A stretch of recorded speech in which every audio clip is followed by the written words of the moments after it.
بسم اللہ الرحمن الرحیم کہ یہ آپ تصویریں دیکھ لیں بچوں کی کہ یہ بچے پیدائشی طور پر کچھ کو ایسے پورا جسم سرخ تھا یا چہرہ سرخ تھا یا اس کے اوپر پھوڑے نکلے ہوئے تھے سر کے اوپر بھی. تو یہ ہماری بہنیں بیٹیاں جب حاملہ ہوتی ہیں تو ان کے غلط چیزوں کے استعمال کی وجہ سے یہ سارے مسائل پیدا ہوتے ہیں کیونکہ اس کو ماں کے پیٹ میں شدید گرمی ہوتی ہے.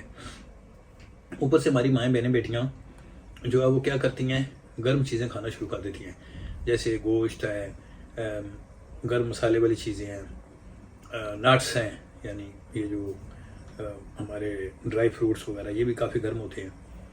تو اور خاص طور پر جو نٹس ہیں جیسے اخروٹ ہے، پستہ ہے، بادام ہے، ان سے مکمل طور پر پرہیز کریں. اگر ان کو استعمال کرنا ہی ہو تو رات کو بھگو دیں، صبح دودھ میں گرائنڈ کر کے اس کو استعمال کریں تو اس کی گرمی کی تاثیر نکل جاتی ہے.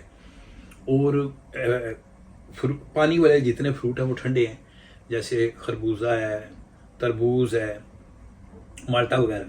اس طرح پانی والی جوسز زیادہ استعمال کریں، پانی والی سبزیاں زیادہ استعمال کریں، جیسے گاجر ہے، کیوکمبر ہے یعنی کھیرا، مولی ہے، شلگم ہے. تو یہ اور کدو وغیرہ یہ چیزیں استعمال کریں گے تو انشاءاللہ بچہ دماغی طور پر ذہین پیدا ہوگا اور جو ہے صحت مند ہوگا بچہ.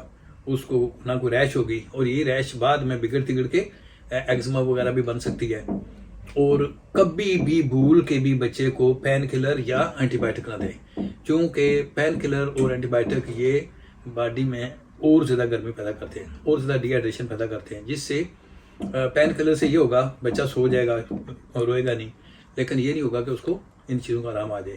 تو اس کا آسان ترین طریقہ یہ ہے کہ دن میں 3 دفعہ ایک کپ پانی جو ہے وہ بچے کو بوتل میں ڈال کے اس میں 2 یا 3 قطرے عرق گلاب کے ملائیں، اور یہ 3 کپ اس طرح کے پانی کے دن میں 3 دفعہ پلائیں، یعنی دن میں میکسیمم اس کو 9 قطرے پلائیں عرق گلاب کے، جس میں شربت بزوری، روح افزا وغیرہ بھی ہم لا سکتے ہیں یا دودھ کے اندر بھی ڈال کے دے سکتے ہیں.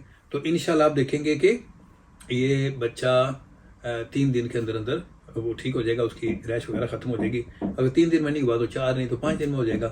لیکن جو ہی ریش ختم ہو جائے تو آپ روز واٹر دینا بند کر دیں، کیونکہ روز واٹر بہت یعنی عرق گلاب بہت زیادہ ٹھنڈا ہے، تو یہ بچے کے وہ جسم میں زیادہ سردی نہ پیدا کر دے، جس سے بچے کو نزلہ زکام ہو سکتا ہے یا سانس کی بیماری ہو سکتی ہے. تو اس لیے میری گزارشات یہ ہیں کہ عمل کے دوران بھی ہماری مائیں بہنیں بیٹیاں بہت زیادہ احتیاط کریں، اور پھر بچہ پیدا ہو جائے تو اس وقت اگر خدا نخواستہ اس طرح کے مسائل ہیں تو وہ یہ قدرتی چیزوں سے اس کا علاج کریں. اور یہ جو کافی ہے اور بہت زیادہ جو کاڑی ہوئی چائے ہے، جیسے پاکستانی چائے دودھ والی، اس کو کاڑ کے اس میں کیفین آ جاتی ہے. کیفین بہت سخت گرم ہوتی ہے، یہ جگر کو خراب کرتی ہے. تو ان چیزوں سے پرہیز کریں، فیزی ڈرنک سے پرہیز کریں، قدرتی جوس پئیں، تو یعنی گھر میں تیار کر کے. تو انشاءاللہ مجھے امید ہے کہ آپ کو بہت فائدہ ہوگا. اللہ تعالیٰ ہمارے امین ناصروں مجھے بھی دعا میں یاد رکھے گا. اللہ حافظ.